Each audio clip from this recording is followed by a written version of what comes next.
After watching Blake Masters just clean up the stage with Mark Kelly there, I can see why Katie Hobbs does not want to debate Kari Lake. She joins us now via Skype. Good to see you, and thank you so much for Hi. joining me. I have to tell you, I'm looking at the latest polls. You're surging ahead. You're doing very well. I can understand why your opponent would decline a debate. She wouldn't last. Yeah, well, she's got a lot of baggage in her past. When you look at her voting record, I mean, some of the crazy stuff she was voting for. And when you look at how ineffective and incompetent she's been as a Secretary of State, when you look at the fact that she's a twice convicted racist and the people of Arizona are paying out nearly $3 million in settlement fees because she paid women of color tens of thousands of dollars less than she paid men in her office. I mean, she's a walking nightmare. And we did a forum, Dana, this week, and she agreed to show up, but she required that they make me park a block away from her, enter through a separate building entrance, put curtains up so she couldn't see me. And then she went on stage, and it was a meltdown. They asked her softball questions, and she couldn't even articulate answers to the softball questions. This will be coming out tomorrow, and I think people are going to be shocked. They're going to understand why she doesn't want to debate. That's how she answers questions. And she wants to represent and be an ambassador for Arizona. The embarrassment she would be on a national stage would make us the laughing stock of this country. And her extreme positions as well. We're talking with Kari Lake, who obviously now is in the lead, Republican candidate for governor in Arizona. Because this, and I don't want to stay on this topic forever because I know that's what Democrats want. Everybody's concerned about the economy, gas, energy. But on the issue of abortion, I know you were talking, and I know what you meant to say because you talk to so many people, and you're one of those rare candidates that has phenomenal media training. I mean, for crying out loud, you were an anchor, so you know all of this, and you were highlighting the Democrat long repeated phrase of, well, abortions should be safe, legal, and rare, but now they're all the time taxpayer funded, whenever we want, without limitations. Right. And you were talking about this. And you were saying, and I know what you meant to say. You were saying rare but safe. You were really parroting saying what they parrot all the time. But I think what you also did, and I wanted to get your thoughts on this. You ultimately made them own up to how far left they have gone on this issue, because the majority of Americans do not agree with the Katie Hobbses and all of these other, the folks who were supporting legislation that wanted to repeal the Hyde Amendment and wanted to remove limitations on abortions up until the moment of birth. I mean, that was actual legislation that's been sponsored, and Democrats were supporting. Talk to me a little bit about this, because that's extreme. That's not where America is, but that's where people like your opponent and Democrats are today.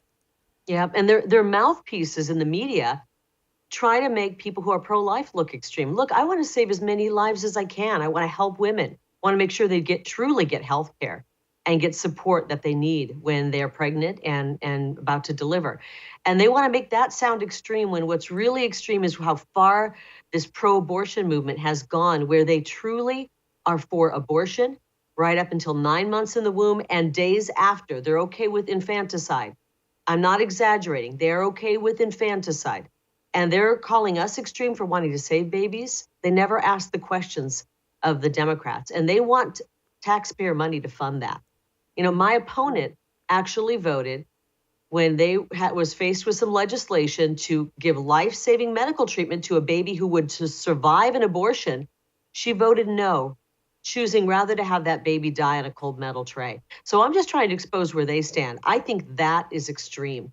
And they have turned this from what they first were saying, which was safe but rare, to right up until birth, after birth, and we'll just outright kill a baby who survives an abortion. It's barbaric, it's obscene, and they need to be called out for it. Yeah, I'm running for governor. I don't write the laws, and I think you understand that, Dana, and so do your listeners.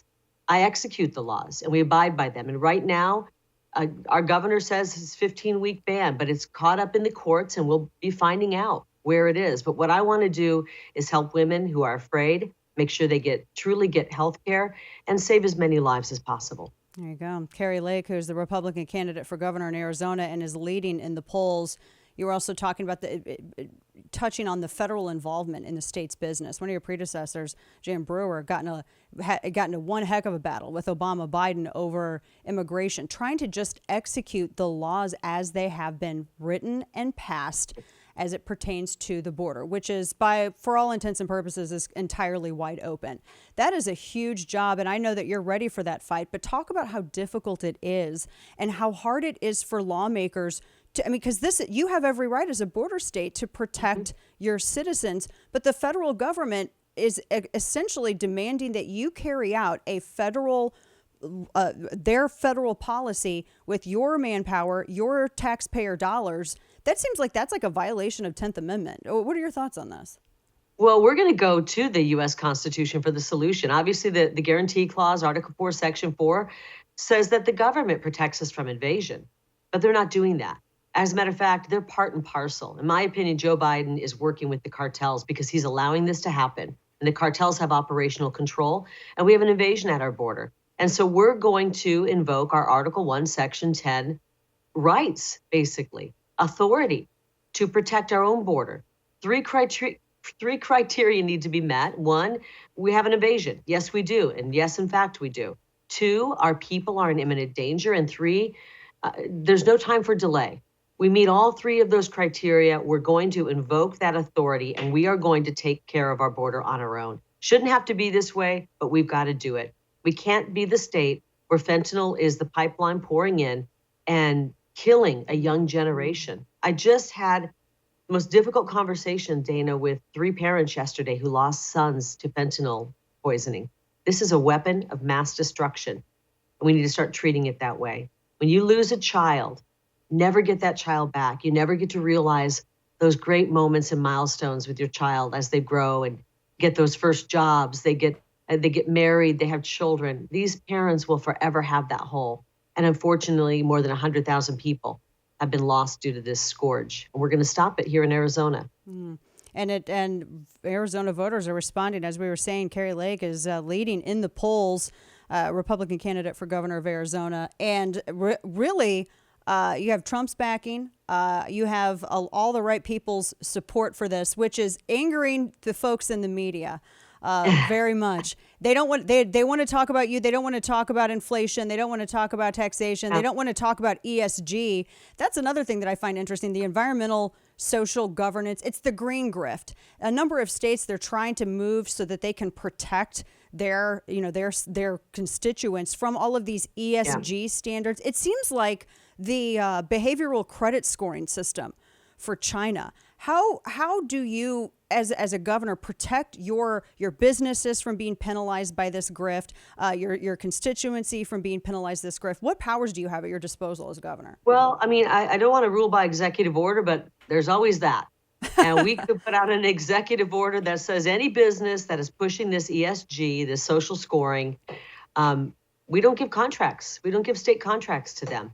This is outrageous what they're pushing on us. They're coming at us at every angle, trying to turn us into a communist country. And we're just not going to have it in Arizona. We are Wild West, Arizona. We're uniquely Wild West, and we're not going to take it anymore.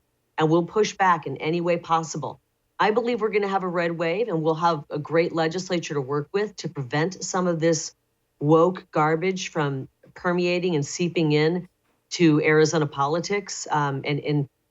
We'll do what we have to do, but we will protect Arizona from that. I hope that when and if your opponent decides to have a debate with you, I'd like to be in the front row, because that's going to be interesting. Kari Lake, Republican candidate for governor of Arizona. We're going to watch this because this is one of the more interesting gubernatorial races. I think it's in the the most country. Important one. It really is very much so.